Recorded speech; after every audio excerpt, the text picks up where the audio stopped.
Well, it's 10 o'clock, so I think we'll go ahead and get started here. And good morning. Thank you for joining us, everyone, this morning. My name's Ethan Nelson. I'm the director of the Western Library System. And if you've registered and are joining us live today, I'll submit your CE credits for you. And if you're watching the recorded version of this webinar, you can submit your CE credits on the Nebraska Library Commission's website. Today, Andrew Sherman, who we all know as Sherm, will be talking about several important technology updates and trends to be aware of at your libraries. Sherm is the Technology Support Specialist at the Nebraska Library Commission, where he helps libraries implement technologies such as DNS filtering and high-speed internet, as well as offering support for libraries with specific technology issues and questions. So thank you, Sherm, for joining us this morning. And my pleasure. With that, I'll hand it over to you. All right. Good morning, everybody. Welcome from the Three Rivers office. This is actually the office I use based in Omaha. So I'm going to go ahead and share my screen.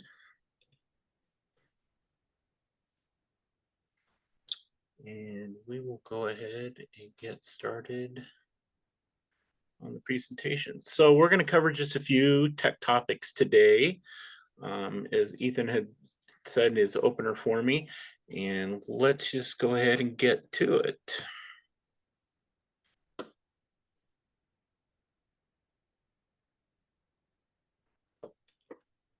Oh, I'm seeing a bit of a delay there. All right. So first thing we're going to talk about is Wi-Fi. If you aren't aware yet, the new Wi-Fi 7 standard was released in January. And the libraries I've been upgrading their networks and Wi-Fi, I've been moving them all to Wi-Fi 7.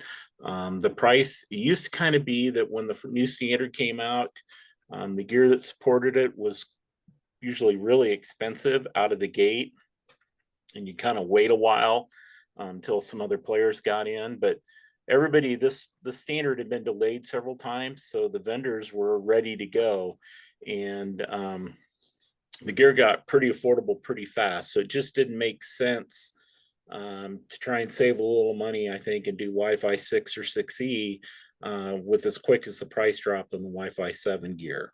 What's new with Wi-Fi 7 is obviously the equipment itself has gotten is improved because some of the technology they use with multiple antennas, multiple beams, and things like that.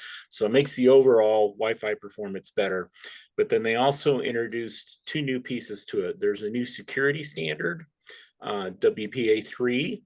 So what that is when you connect to a Wi-Fi network and you put in a password to connect to it. In the old days, that was WPA2. And the one issue with that is if you did not password secure your Wi-Fi network, people using it with no password were connecting. Their Wi-Fi connection was what we call unencrypted. So it was just broadcasting your packets in the clear.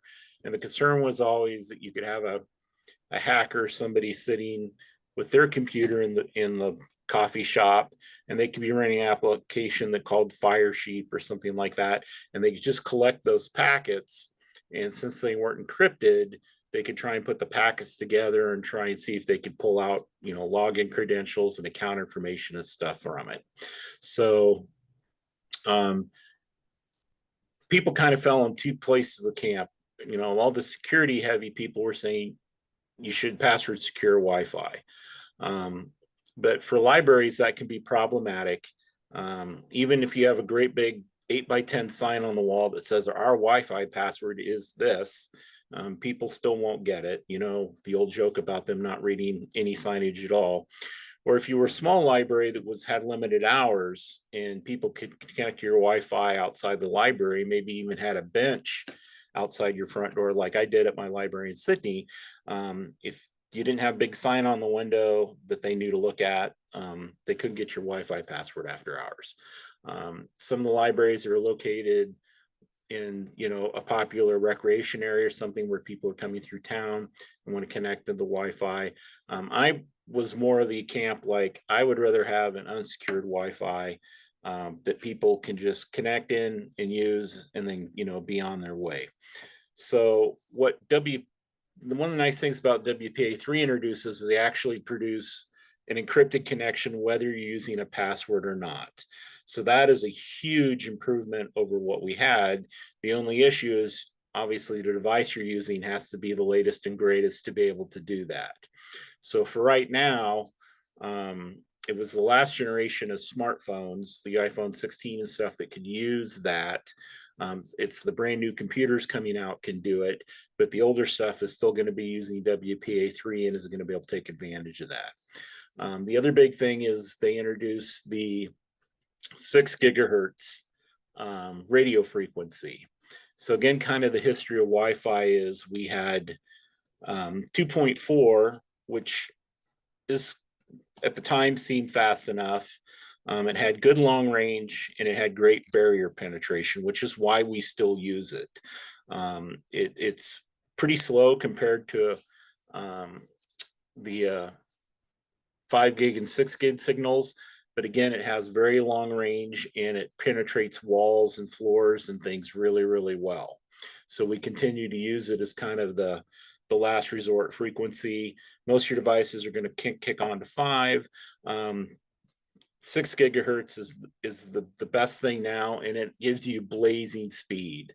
The other reason people really push to get the standard out is I have like 1 gig internet at home, and I would have to have a wired connection to take full advantage of it because the 2.4 frequency and the 5 gigahertz frequency can't run that fast. The 6 gigahertz frequency can't.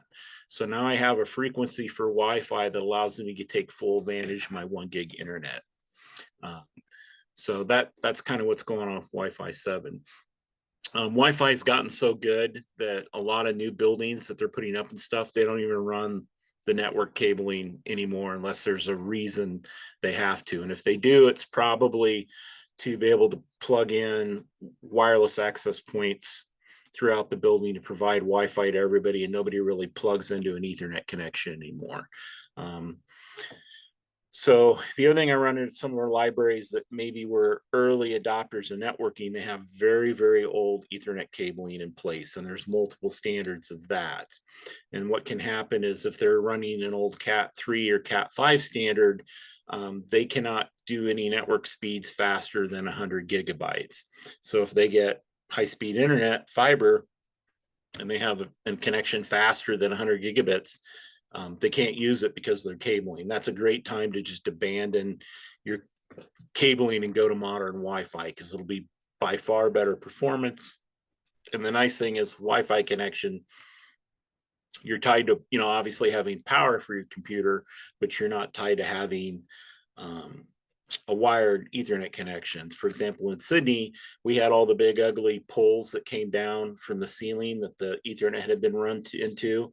And so one of the things I did when we got there is we put all of our computers on Wi-Fi and took all those poles down, and then we could kind of break our computers up and move them around to the library where we had electrical outlets, and it just really improved the function and the appearance of our library by getting rid of all those ugly cabling poles and stuff. So something to keep in mind. The NLC, as you may know, got a Medica grant last year. We still have funds available this year, and Medica allows us to use that grant to pay for new network equipment for libraries. And depending on how advanced the network is and whether they have IT support or stuff, I can purchase gear and come out and install it if it's kind of, we're keeping it at the simple level, or if you have an IT provider, you could go through and purchase, and we can reimburse from the Medica funds. We'll talk a little bit more on that later on. The big one for a lot of libraries is last year Microsoft announced the end of Windows 10. The deadline for that is October. I think the actual day is October 15th. So I've been working with a lot of libraries that already had very old computers. And the issue is by what we calling EOL, end of lifing Windows 10, Microsoft is no longer going to provide security updates for it. And obviously, you want security updates for your computer, especially in a library environment where they're public computers where your patrons are coming in and using them to access all kinds of stuff on the internet. They have to be secure. So if you have any computers running Windows 10, you really need to find the funds to get them upgraded. The Nebraska Library Commission has library improvement grant funds that can be used for new computers. That's a 25% match grant. So the grant covers 75% of their cost, and then the library has to match and cover 25% of the cost. If you're have computers that are Windows 10, and you want to see if they're upgradable Windows 11, generally the Microsoft update should have already told you, hey, this computer can run Windows 11. Do you want to upgrade it? And it should have done it. If not, you can run the PC Health Check app, and that will tell you why that computer is not Windows 10 compatible. Mostly what we run into is because the processor's too old. Microsoft drew a line in the sand and said, if this processor is pretty much more than 5 years old, we're not going to support it. The other thing is Windows 11 requires TPM, which is a encryption chip that Microsoft and the Windows operating system uses for security. And it has to be version 2.0.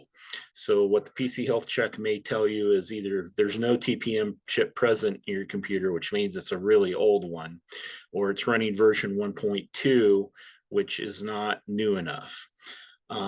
We have run into some computers, specifically they're computers that have ASUS motherboards in them, where for whatever reason the vendor shipped them with the TPM chip disabled.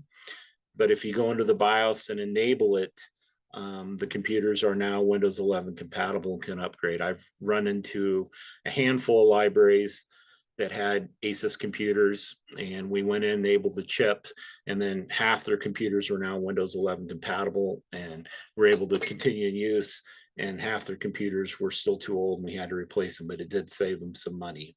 If you run that and you have any questions about it, again, you can contact me. We can look at it and see what we can do there. If you're going to be buying new computers, make sure they're supporting the new Wi-Fi 7 standard.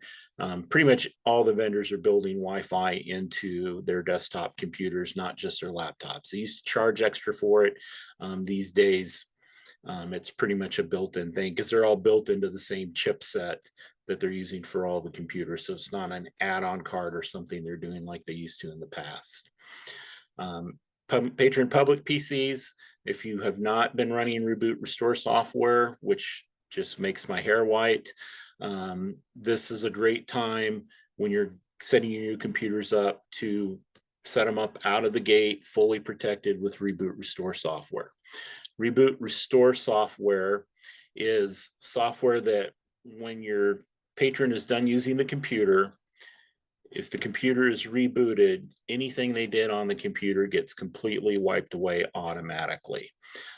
So not only does it protect the computer from viruses and stuff if they were out in some places in the internet that they probably shouldn't have been, the bigger thing is they've downloaded documents that have personal information like pay stubs, bank statements, social security statements, tax stuff.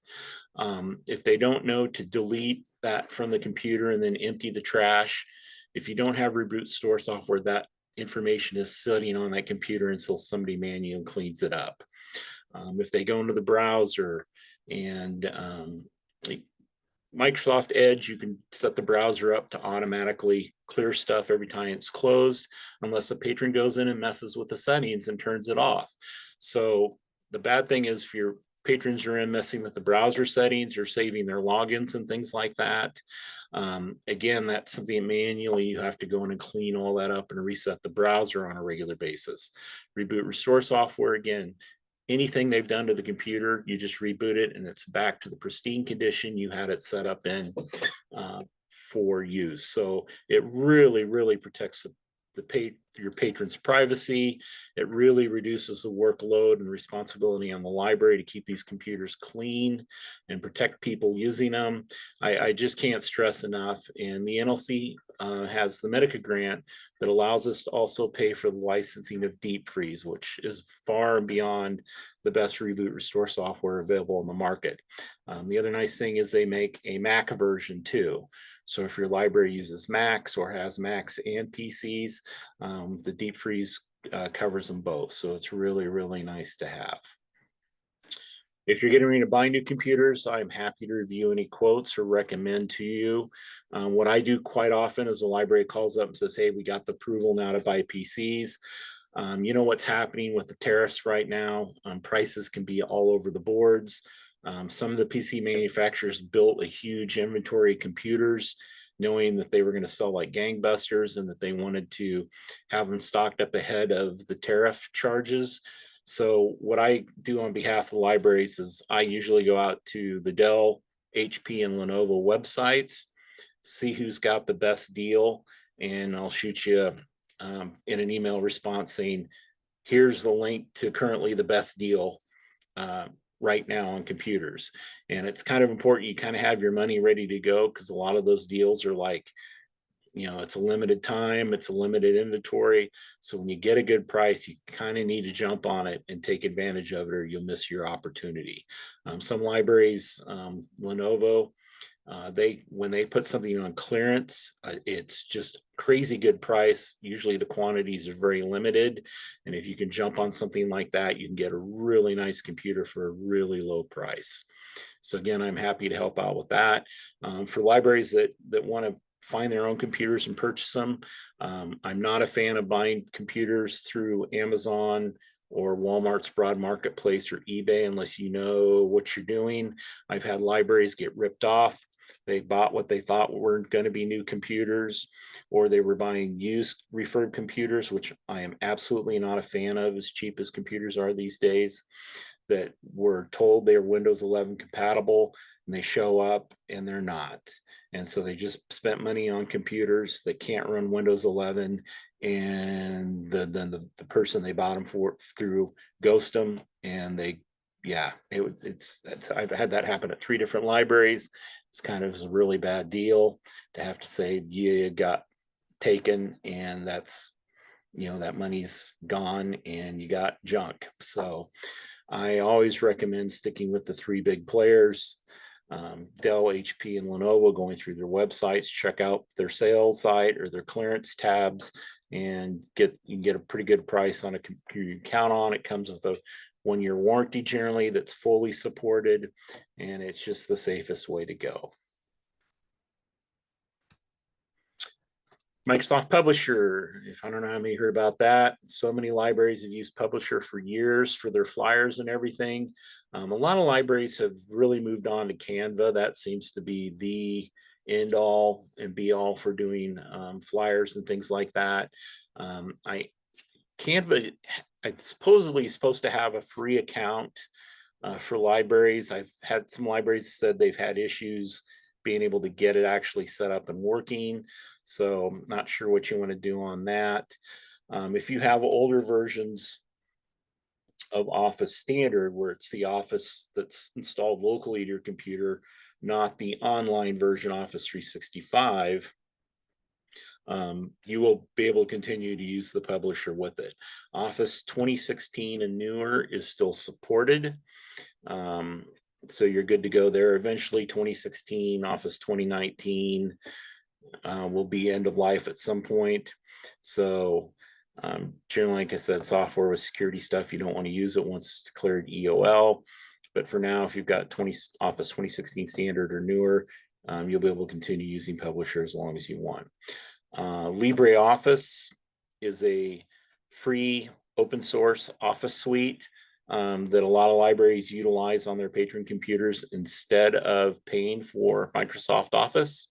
LibreOffice, it looks like an old version of Office. It's not exactly the same, but it can open and edit Office documents just fine, print them, and their draw program can open Publisher files and let you do whatever you want to them. So if you have a lot of flyers and stuff that are still in a Publisher format, you can download the free copy of LibreOffice on your computer and still use that because I know a lot of libraries have the flyers they've created and they literally just change.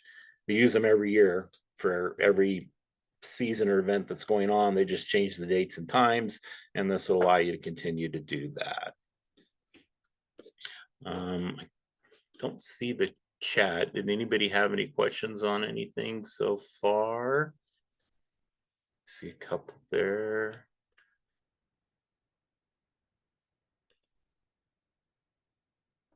Laptops or laptop vendors. So laptops, I would say the same advice I gave Dell, HP, Lenovo are the best things to stick to for the laptops. Also, again, if you have a make model quote in mind, if you shoot it to me, I am happy to review it and let you know if you're getting a good laptop at a good price.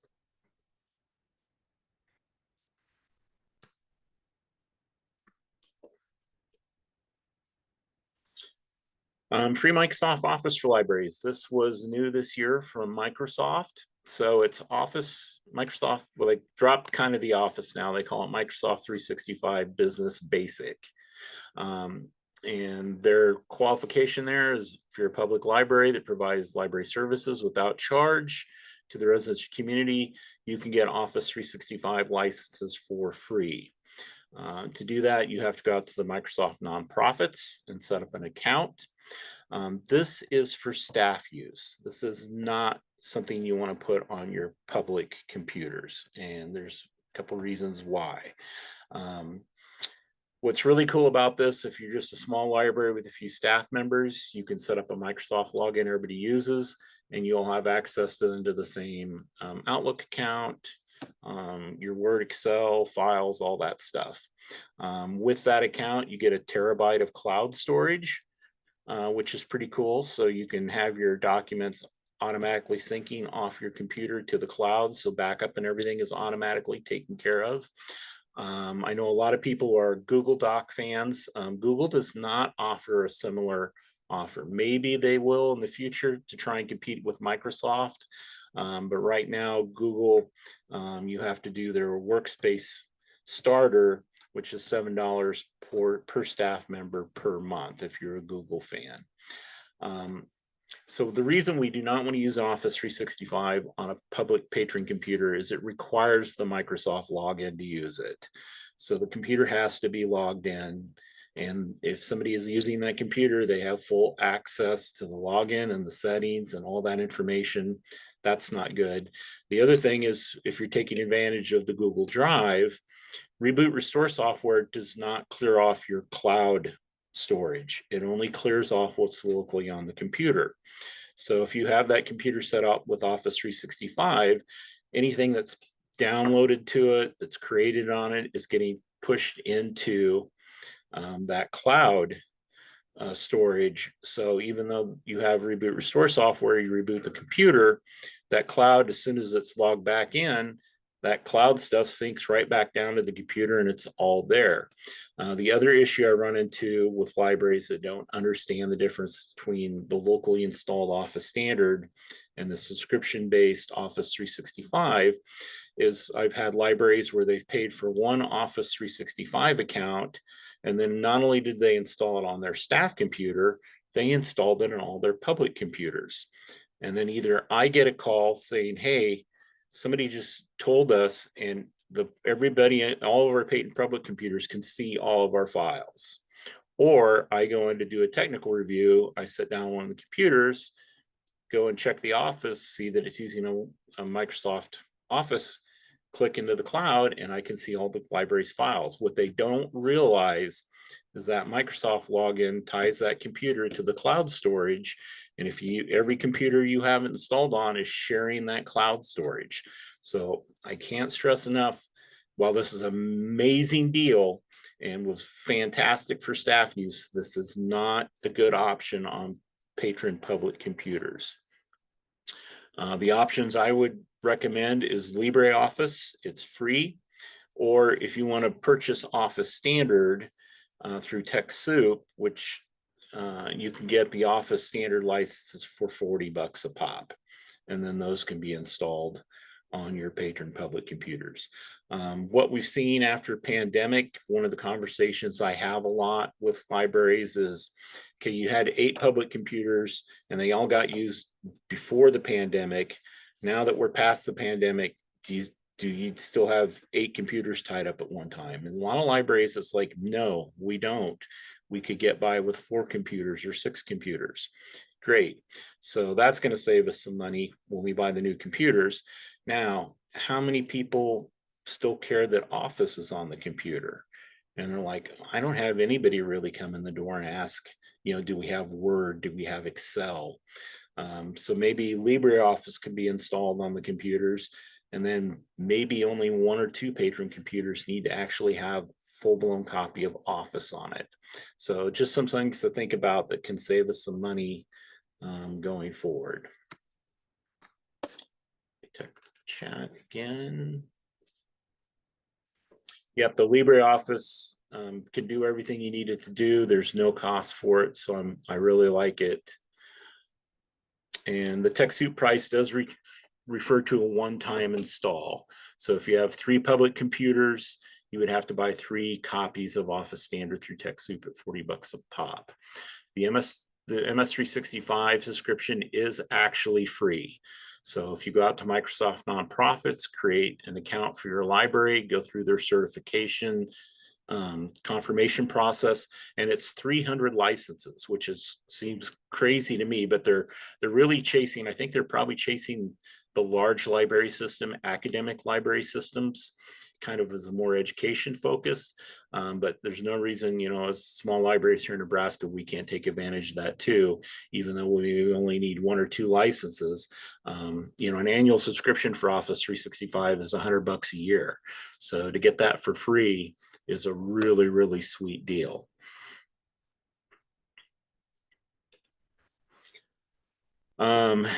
Ethan had mentioned that when he introduced me about DNS and filtering. So some libraries are all into the filtering because it allows them to take advantage of federal funding. Some libraries do not think filtering is something that they should be doing, so we don't do filtering. The one thing I will make you aware of is if your library has a firewall in place, you are filtering. Filtering is the first moat in cybersecurity these days. The idea is if we know that this website is ripping people off, is bogus, is fake, is going to put malware on your computer, why would we even want you to connect to it?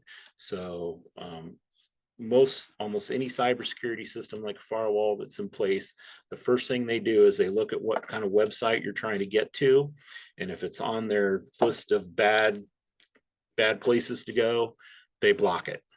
So where people think about filtering is they think about it in the terms of what's required for E-rate and LSTA grant funds. So the feds have the Children Internet Protection Act, which I think we're all familiar with, and that requires you to block anything considered harmful to children if you want to receive E-rate and LSTA funds. And by harmful, they generally mean, you know, anything that's sexually explicit. So what we're able to do to help libraries that want to take advantage of the E-rate funding, which is a really good deal, what E-rate will do is they will pay a large, generally for Nebraska libraries, our average, I think, is 70%. So whatever your monthly internet bill is, the feds will pay 70% of it if you comply with their filtering requirement for E-rate. So to assist libraries, the Nebraska Library Commission has partnered with DNS Filter. We provide a product. Oh, I really blew this. Hang on.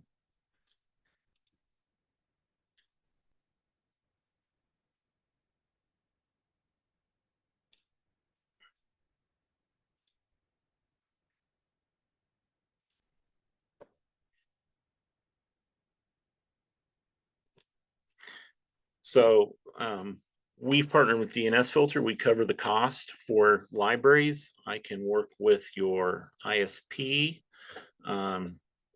to set it up if they're the ones that manage your router for you. And what this allows us to do then is do filtering that is fully E-rate compliant at no cost to the library.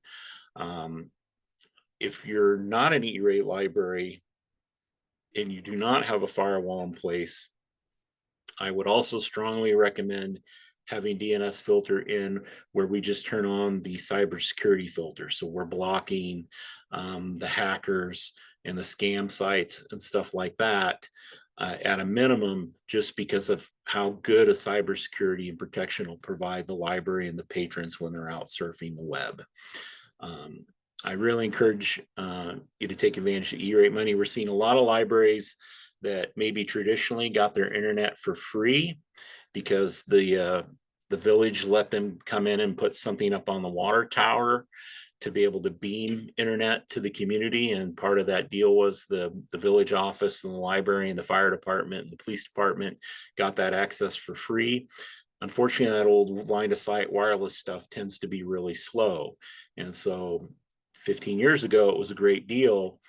These days, if your library has Wi-Fi to the water tower and its speed is 4 megabits per second, 8, it's just not fast enough anymore. So we have libraries migrating to fiber, and they're going from, we used to get it for free to now we're having to pay 200, 250 a month for, half a gigabit fiber.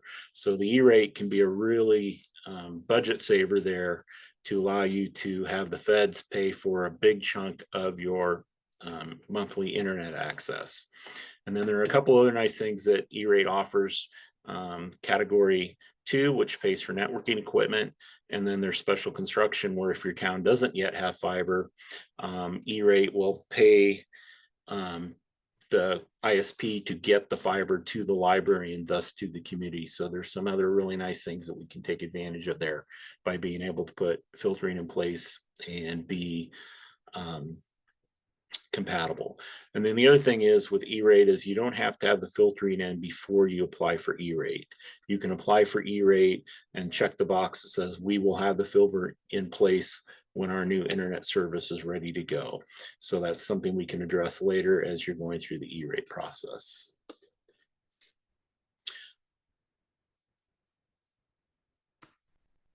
AI, it's the hot thing right now. I think it's being way too much money has been pumped into it for what it can do. What it can do is it can do some pretty cool stuff, but that it's going to be able to cover the expense that has been invested in it. I don't know. I see that happening. We keep talking about the AI bubble, but it hasn't popped yet. So we'll see what's happening. I have friends that are computer programmers. They've definitely said that the AI tools have helped them be more efficient, where they can basically use an AI code generator to maybe generate the initial starting code that then they go in and improve and clean up, and it can save a lot of time.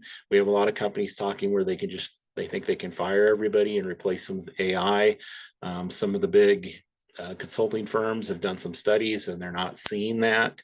So I think the jury's still on how much impact. I think what you're going to see is companies maybe aren't going to need as many maybe tech writers, programmers, folks as they needed to, because the staff they have can be more efficient.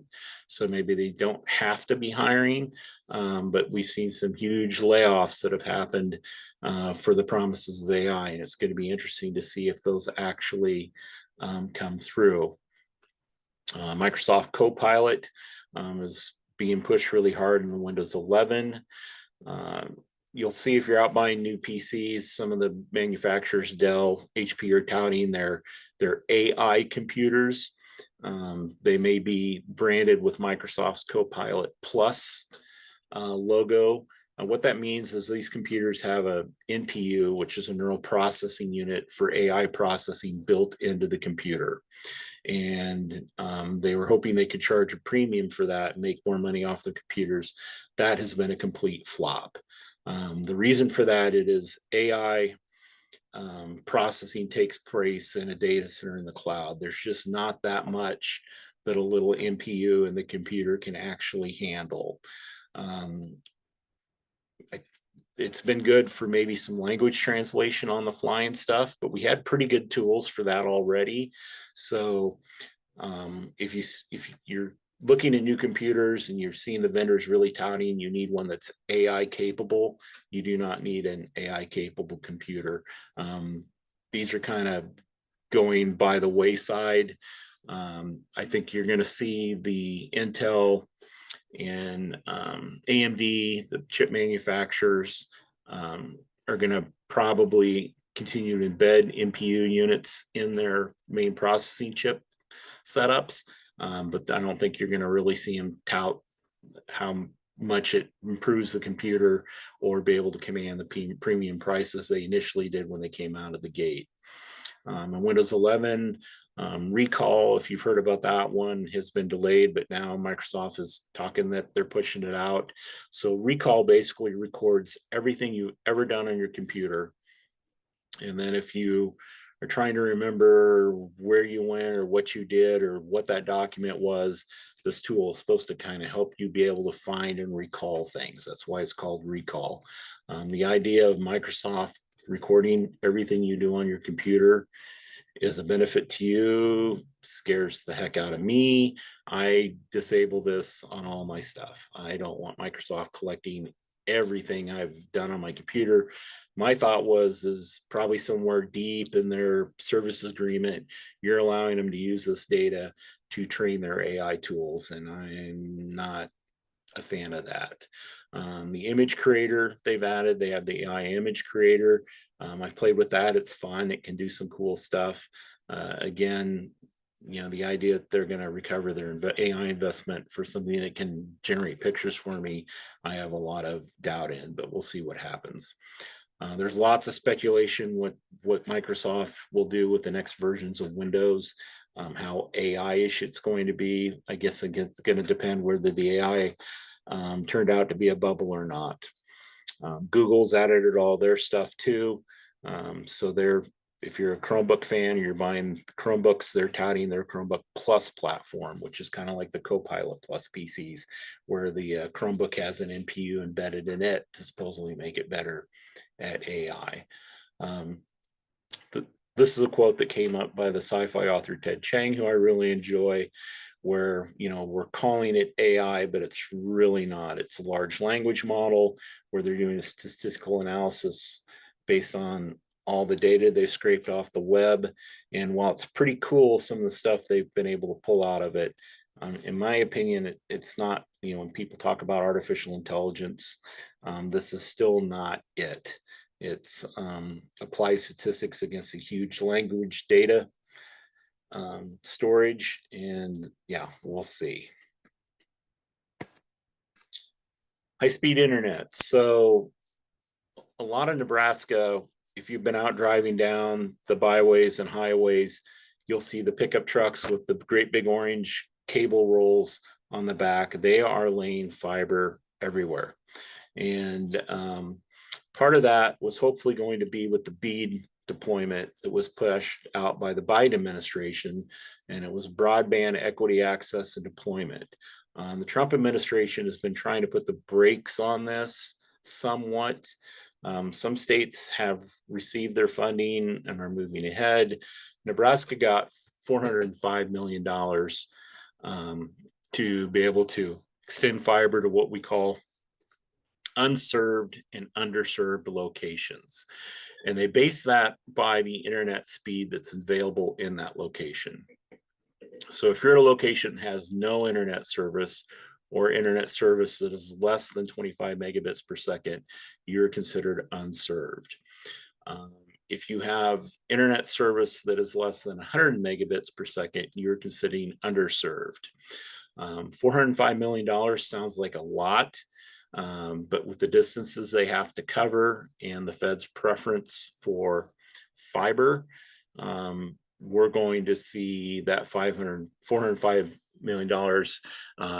Unserved communities are the priority for those dollars, and it's going to get burned through pretty quick.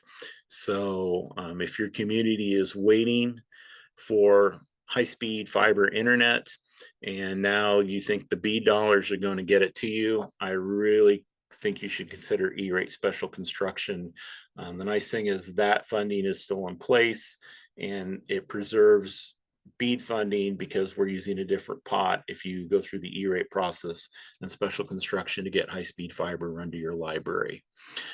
So that's going to be an interesting one to see how it works out. The Fed's killed any of that funding that was used for equity access. Some of the funding could be used for some like population training stuff. That stuff got all axed really quick. So it's going to be interesting to see what's happening with Elon Musk being a big player with President Trump. It was under the Biden administration, they were really pushing fiber because they thought for the long term it would be more, it would be cheaper and would be more resilient to climate change and things like that. Now the feds are talking like they're going to allow wireless to get a bigger piece of these dollars. But one of the issues we have with like Starlink, where if you're out in a rural area, you have no internet access, Starlink can be a pretty good service, but the network doesn't have enough capacity to support that. And then kind of like your mobile phone, Starlink, they can just jump the price up whenever they want, however they want. And with the fiber, at least there's hopefully some competition out there that keeps the prices in line.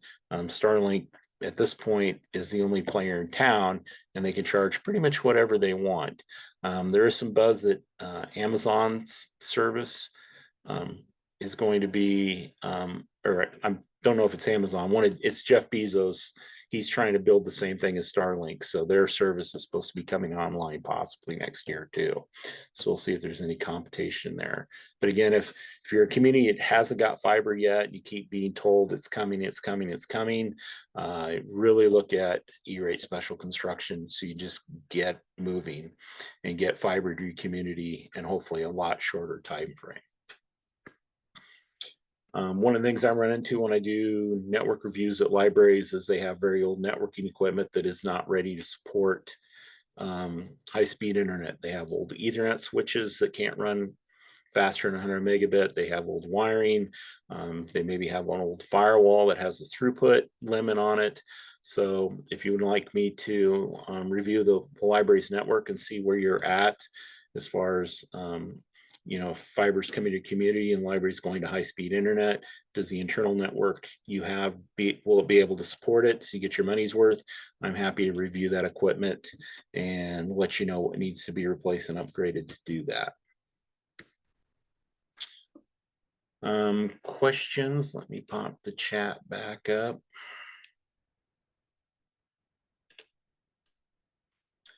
Let's see.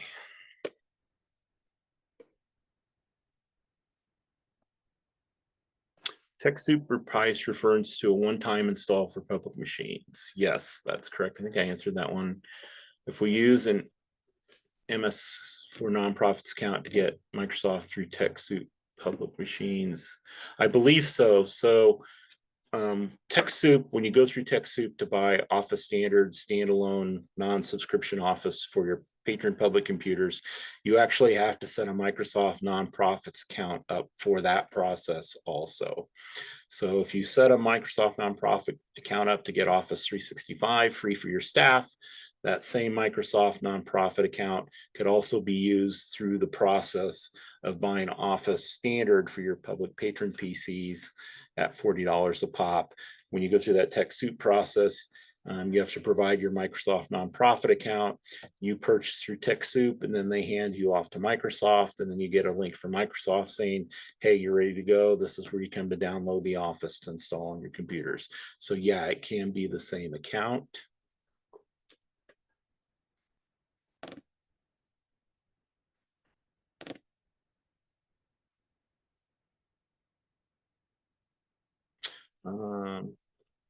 Grant Robin, our Wi-Fi was upgraded by Sherman last summer.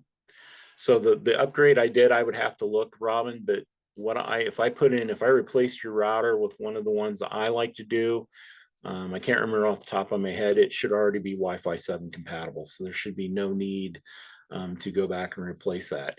If you're one of the libraries I work with early on, while we were waiting for Wi-Fi 7 to come out, you'll have Wi-Fi 6E, which still supports the 6 gigahertz standard. So there's really no need.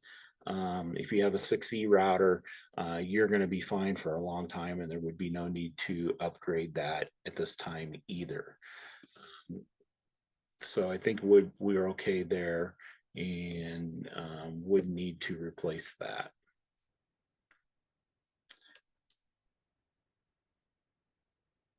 Are there any other questions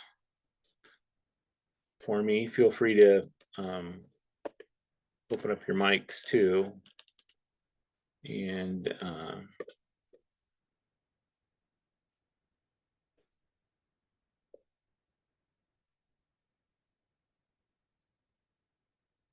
there's anything you need me to flip back to.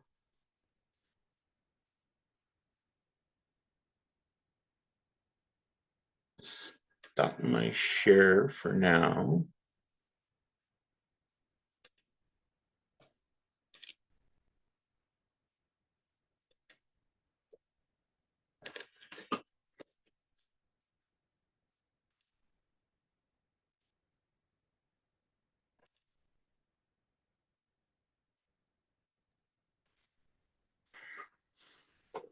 And I can bring that back up if we need to go back to a slide, but does anybody have any more questions for Sherm?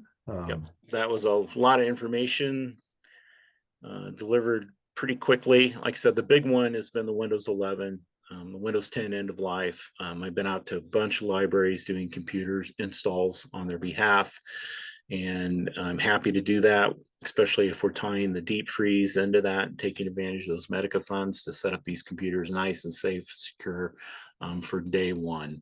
That is much more enjoyable for me than going into the library with a bunch of old computers that have not been running reboot restore software, where I have to do a huge cleanup effort on them to even get them back into a state that I would trust having my patrons using them again. So it's a great opportunity to kind of get started with a clean, I hate to say clean slate because they make a reboot software product that absolutely doesn't work and I hate, but it gives us a great chance to, put these new computers into service, set up the way they should be and secured the way they should be from day one. So I'm happy to look at any computer quotes. Like I said, you send me a request, I'll shoot you links on HP, Dell, Lenovo, who's got a good deal. Sometimes you may get a link to all three of them because they all have roughly the same price, and you can pick the one you like. It just depends. The other thing I've been doing with libraries, that if they're receiving new computers, I've been having them shipped to my address in Omaha. And what that allows me to do is get the computers pre-configured, especially if they're buying multiple computers. I do a process that we call cloning, where all I have to do is have one computer all set up and ready to go, and then I can clone it to the other computers, which makes for a very fast way of doing things. And then when I come on site, literally they're ready to go right out of the box. All I have to do is set them up, configure the printing, and we're done.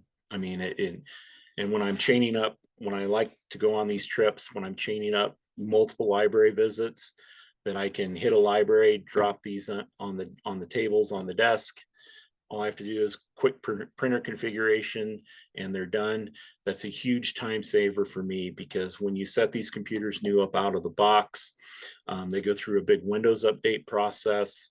And then even after that's done, they may do another big Windows update process.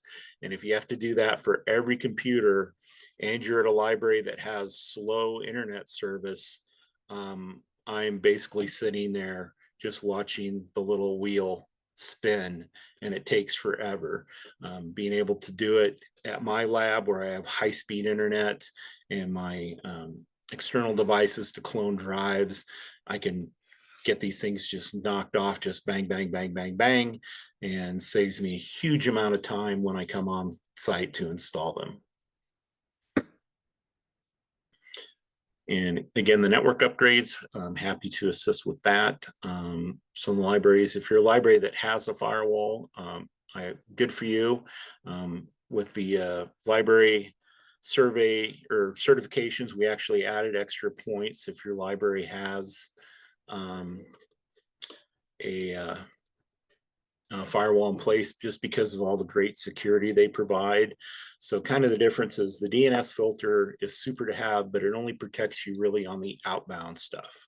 So if you're going out to bad websites, DNS filter will step in there and not let you get to those bad places.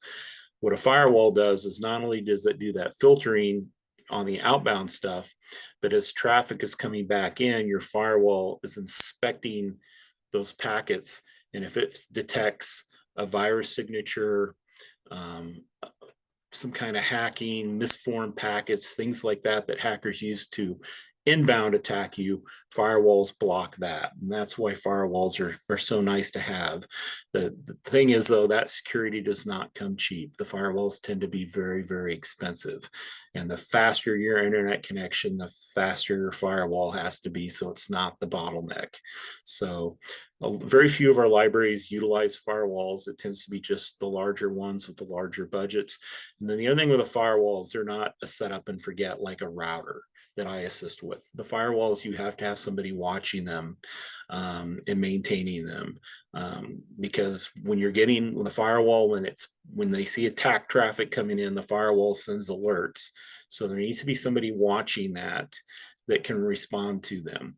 Obviously, they're constantly getting software updates because of all the new threats that are found and developed all the time. So there's a constant update process that has to be in place and ready to go forward to it. So firewalls, they offer fantastic security, but they require significant care and feeding, which is why that's a little outside of my scope. But if you're a little rural library where you have one staff computer and a couple public patron computers, firewalls probably overkill. If we have a good modern router installed that has some basic security stuff in it, and then the DNS filter on top of it, will be in pretty good shape.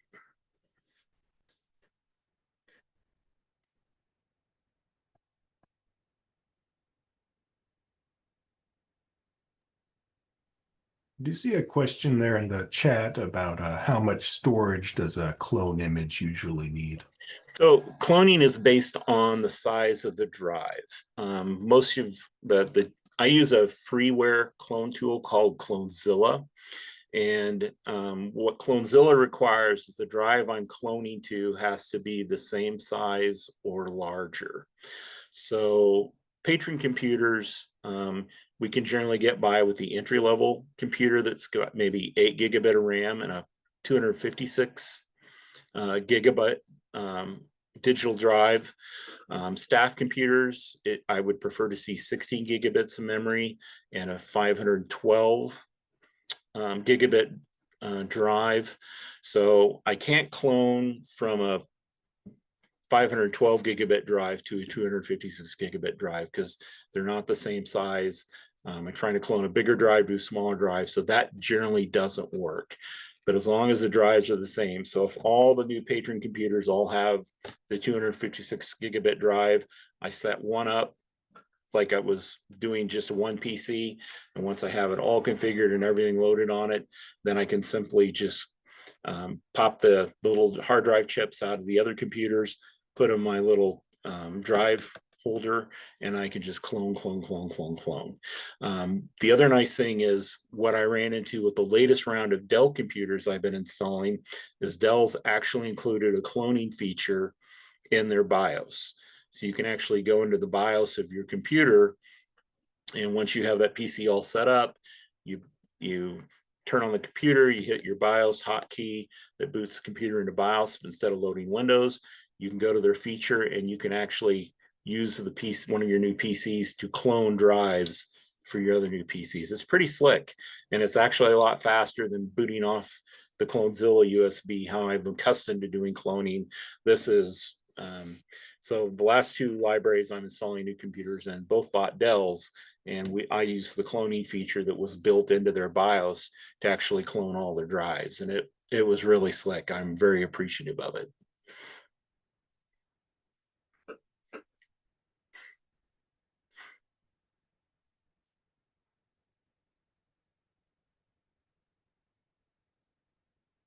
The other thing we run into with the deep freeze software is a lot of the new computers have a bunch of virtualization stuff built into the BIOS. And if you're working with me to get deep freeze bought and paid for your library and you want to install it yourself, there are some significant things that need to be turned off in the BIOS before you load the deep freeze, or you can brick your computer. So I'm happy to assist with that.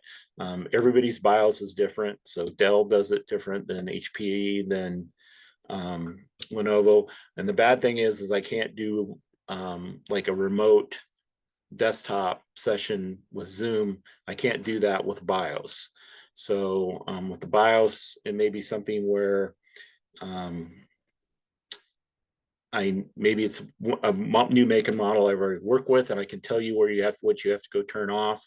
Or this sounds crazy, but what's worked good is to do FaceTime on the iPhone and then hold your camera up to your computer screen, and so I can see what you're seeing, and I can say, oh yeah, okay, so we need to turn off the virtualization features.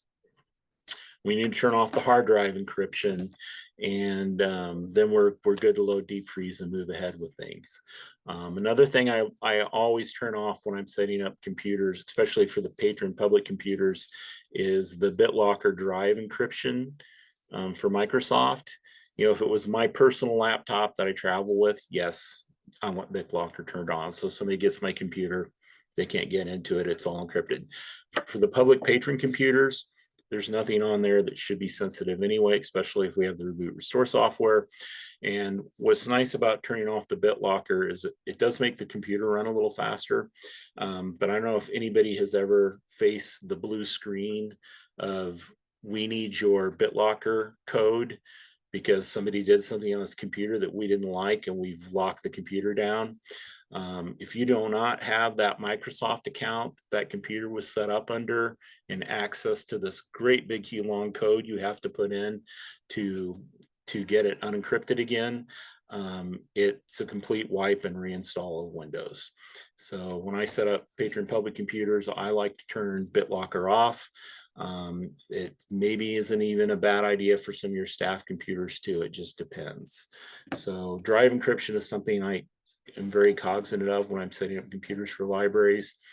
And then all the memory virtualization features that kind of lock and encrypt the memory on the computer that could cause issues with reboot restore software too.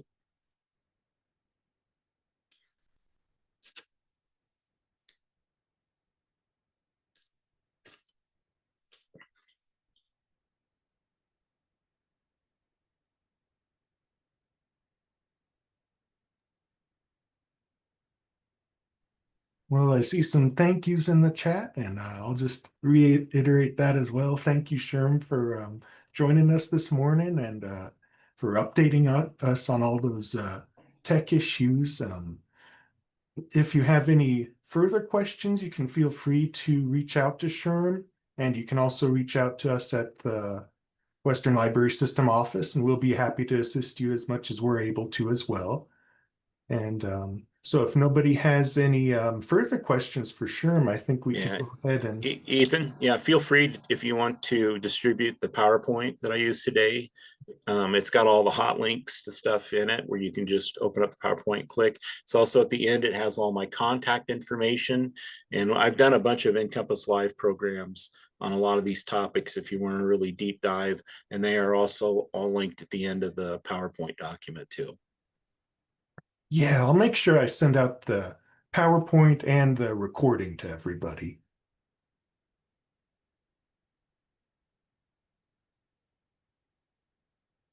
All righty. Well, thank you all again for joining us. Hope you have a great rest of your Tuesday.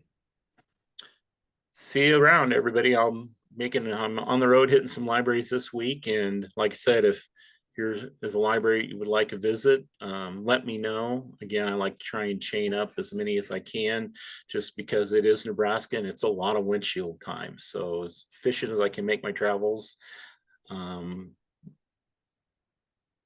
that's what I like to do. So everybody have a great week and I will see you soon.